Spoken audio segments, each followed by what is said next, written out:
मेष राशीच्या लोकांसाठी 2026 उत्तम जाणार आहे. किती व्हिडिओ बघा तुम्ही, किती अफवा लोकांच्या येईल त्याच्यात विश्वास ठेवू नका. बरेच व्हिडिओ येतात की 2026ला मेष राशीला त्रास होणार आहे, काही वाईट होणार आहे. असं काही नाहीये. 7.5 चालू आहे, मान्य आहे. 7.5 चालू असली तरी पण तुम्हाला 2026 उत्तम जाणार आहे.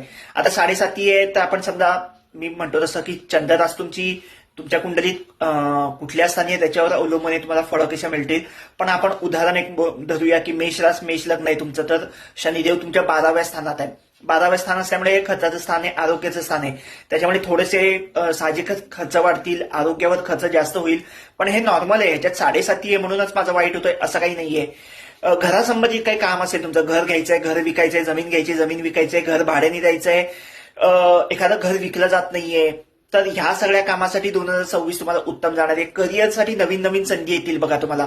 जर तुम्ही असं प्रयत्न करताय की मला परदेशात एखादी कंपनी आहे तर त्याच्यात मला जॉब हवा आहे, किंवा परदेशात जाण्यासंबंधी काही तुम्ही प्रयत्न करताय, परदेशासंबंधी काही काम असेल ना, त्याच्यासाठी चांगलं आहे तुम्हाला 2026. समजा तुमच्या बहीण भावंड मध्ये काहीतरी जमिनी संबंधी काहीतरी कोर्ट केस चालू असेल, वडिलोपार्जित संबंधित काहीतरी समजा कोर्ट केस चालू असतील, वाद चालू असतील ना, ते आता 2026 मध्ये मी म्हणतो की मुद्दाम उकरून काढा. कशासाठी माहितीये का?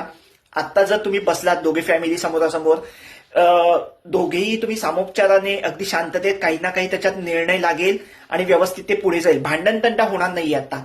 त्याच्यामुळे मी म्हणेन की 2026 मध्येच ते प्रकरण जरी शांत झालं असेल तरी काही ना काही ते मार्गीच लावण्यासाठी आता प्रयत्न करा. अगदी सामोपचाराने काही ना काही मार्ग निघेल तुमच्या त्या कोर्ट केसचा, वडिलोपार्जित संपत्तीचा, काही जे काही चालू असेल त्याच्यामुळे इस्टेटी संबंधी, घरासंबंधित, जमिनी संबंधित, तुमच्या सोसायटी संबंधित, बंगल्या संबंधित जे काही काम रखडलं असेल ते नक्कीच मार्गी लागेल आणि सुख शांती समाधान नांदेल. घरामध्ये, कुटुंबामध्ये सगळे समाधानी राहतील. 7.5 असली तरीही तुमची जी काही उपासना असेल ती चालू ठेवा.